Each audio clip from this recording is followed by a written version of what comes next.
This is the new iPad Pro. At 12.9 inches, it's almost as big as the MacBook Air. It weighs a pound and a half, and with a zippy new A9X chip, has the power to burn and seems up to virtually any task. There are obviously differences between this iPad and all others that came before it. For example, the 4 sets of speaker grills placed around the chassis, the Smart Connector, which are a group of 3 connections on one long side of the device, and then there's the elephant in the room. The iPad Pro is simply ginormous. You can buy an iPad Pro for $799 for the 32GB model, but you're going to spend another $270 for the Smart Keyboard and the Apple Pencil in order to get the most out of this new device.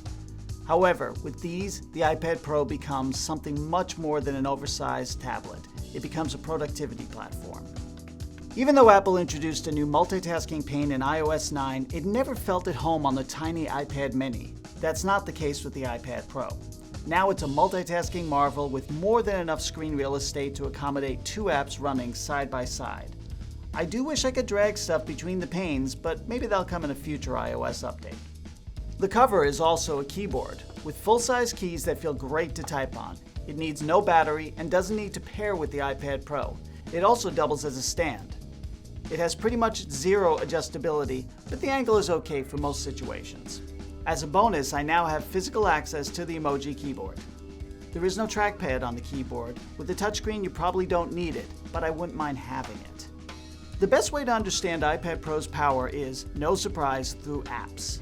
Apps like the eye-popping Complete Anatomy literally illustrate the tremendous graphics horsepower which leverages Apple's Metal graphics engine.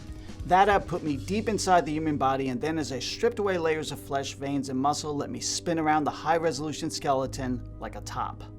The Maps app looked amazing on the giant screen. When you're finding your way, you're liable to get lost in it.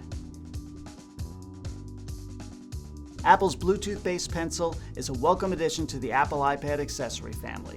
The pencil can charge right through the iPad, but there's no magnet or place to store the pencil in the Smart Keyboard cover or on the iPad, so try not to lose it. Where'd it go? I found it. It's okay.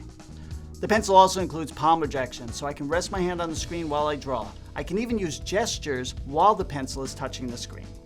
A large screen is immersive, but it's also a large, heavy screen. Just using it can be tiring, but pictures and movies do look stunning on the display.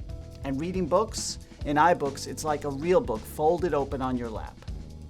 Yes, it has 2 cameras, a 720p FaceTime camera on the front and an 8-megapixel iSight camera on the back. But let's be honest, do you really plan on holding this up to take pictures?